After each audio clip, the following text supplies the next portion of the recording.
साथियों, आप सभी का एक बार फिर से स्वागत है।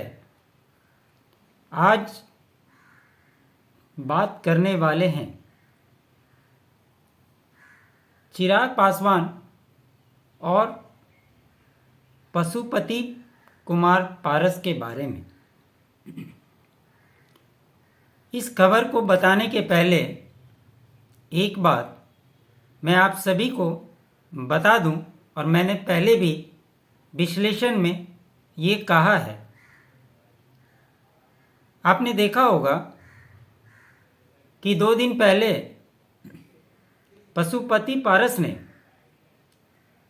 अपने कार्य समिति और कार्य परिषद की बैठक की थी और वहाँ पे मीडिया से बात करने के दौरान भी और इससे पूर्व में भी हमेशा से हाजीपुर सीट को लेकर एक संशय बना हुआ रहता है और वो लगातार उस सीट पर अपनी दावेदारी करते हुए दिखाई दिए हैं।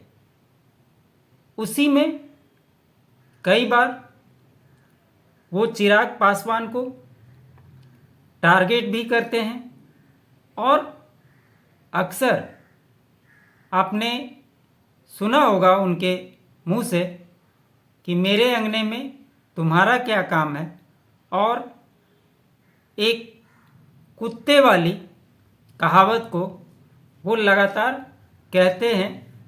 आप सभी उससे वाकिफ हैं, लेकिन इसके इतर मैं आपको आज ये बताने के लिए आया हूँ कि क्या वाकई में पशुपति पारस के दावे में दम है।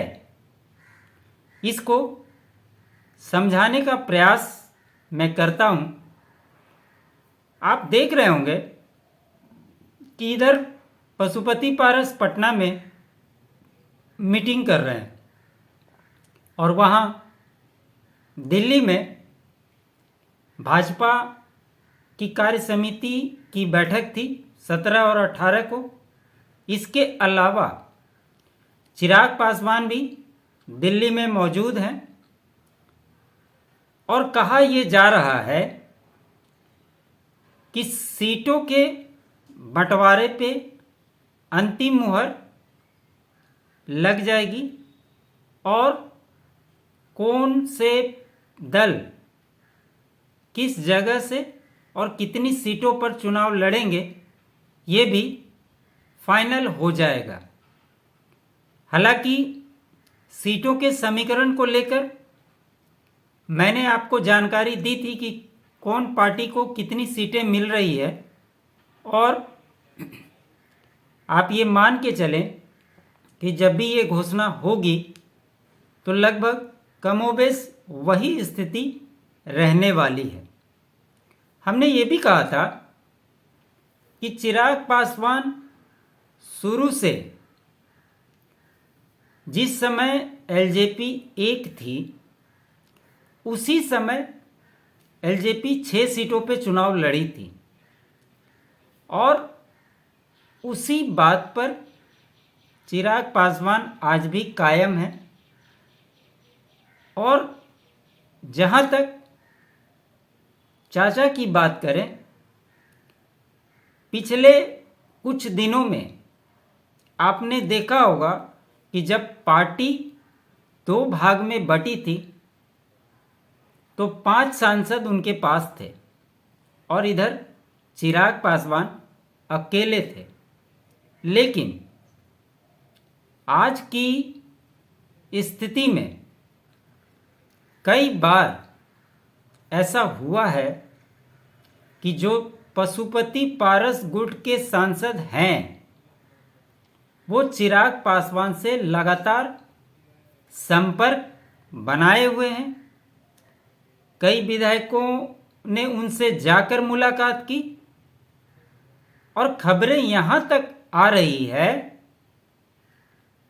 कि जो सांसद हैं वो दिल्ली में चिराग पासवान से लगातार मिलने का समय मांग रहे हैं, लेकिन चिराग उन्हें समय नहीं दे रहे हैं।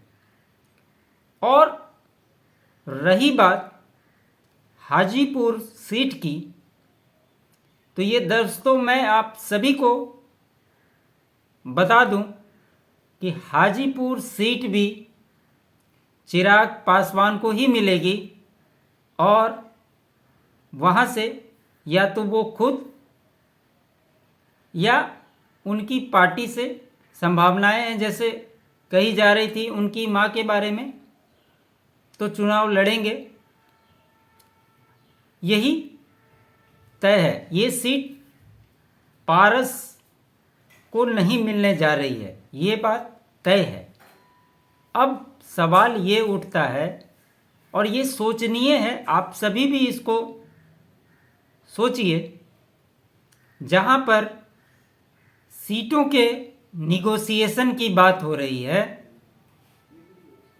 तो पशुपति पारस पटना में क्या कर रहे हैं? चुनाव सर पे है, हर पार्टी ये चाह रही है कि वो उनके सीटों का समझौता हो जाए। ऐसे में पशुपति पारस का पटना में होना ये क्या दर्शाता है? कहीं ना कहीं उन्हें ये आभास है कि उनके साथ क्या होने जा रहा है, और एक प्रेशर पॉलिटिक्स के तहत वो चिराग पासवान पर और भाजपा पर दबाव बनाने की कोशिश कर रहे हैं, लेकिन ऐसा होता हुआ दिखाई नहीं दे रहा है। और सबसे महत्वपूर्ण बात ये है, कोई भी राजनेता राजनीति में जब आता है तो लगातार अपने कामों के बदौलत वो जाना जाता है, लेकिन पशुपति पारस एक सांसद के तौर पे कितना काम किए हैं ये हाजीपुर की जनता भी अच्छे से बता सकती है। और मैंने आपको एक बात बताई थी कि वहाँ भाजपा के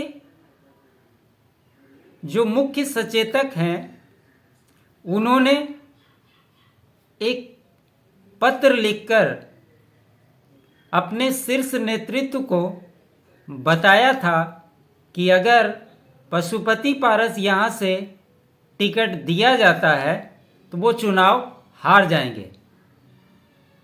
इसके मायने आप अच्छी तरह से समझ सकते हैं।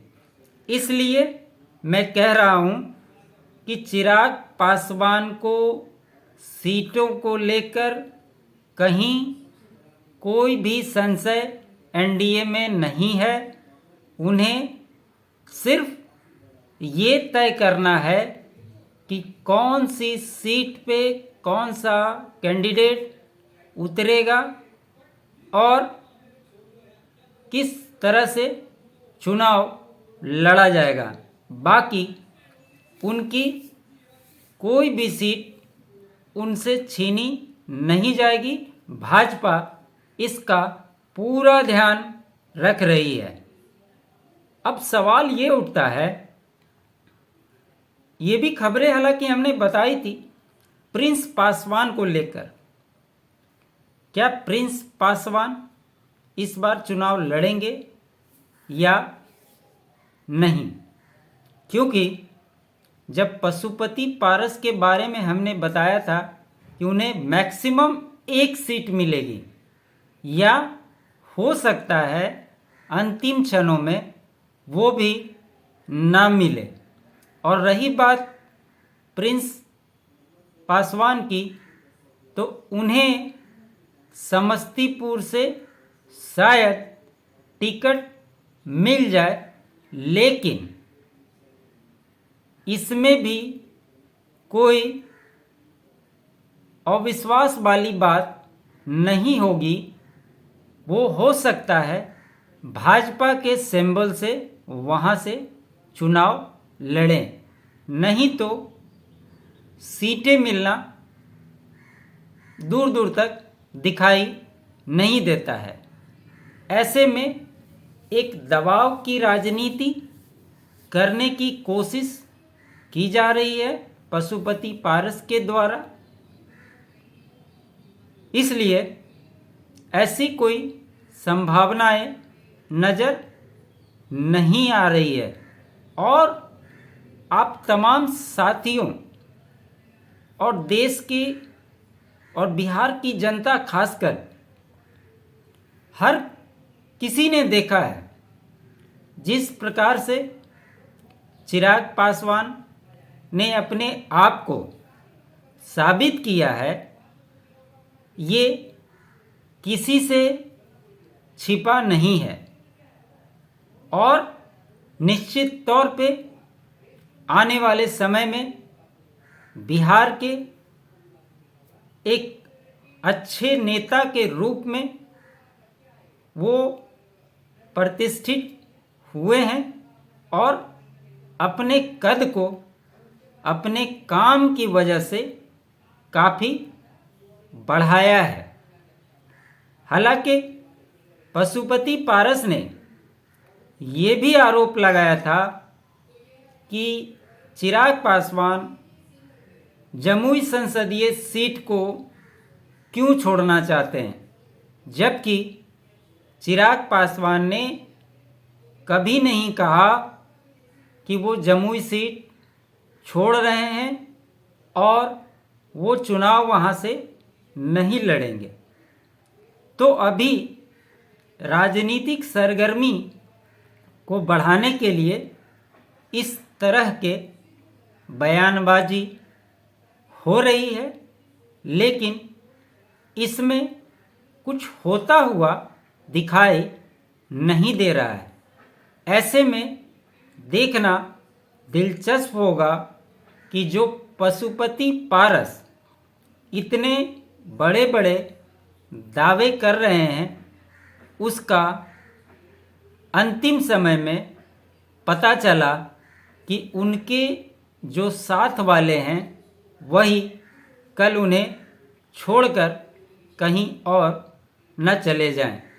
इसकी प्रबल संभावनाएं दिखाई दे रही है और आने वाले समय में एलजेपी दो भागों में तो निश्चित तौर पे नहीं रहेगी।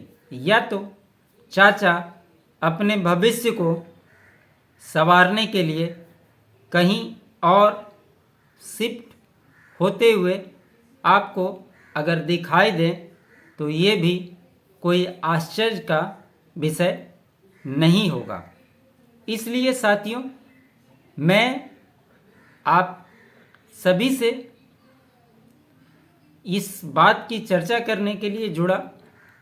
मुझे लगता है बहुत सारी बातें क्लियर हो गई होगी और आने वाले दिनों में बहुत जल्द हमारी खबरों पर मुहर लगती हुई भी आपको नज़र आएगी। बाकी आगे क्या अपडेट आते हैं उस पे हमारी नज़र बनी हुई है। देखते हैं क्या होता है, उसके बाद फिर से उसका विश्लेषण करेंगे। मेरा ये प्रयास कैसा लगा आप ज़रूर बताएं। अच्छा लगे तो लाइक ज़रूर कर दें, शेयर करें और अभी तक चैनल को सब्सक्राइब नहीं किया है तो चैनल को सब्सक्राइब ज़रूर कर लें। आप तमाम साथियों का बहुत बहुत दिल से धन्यवाद।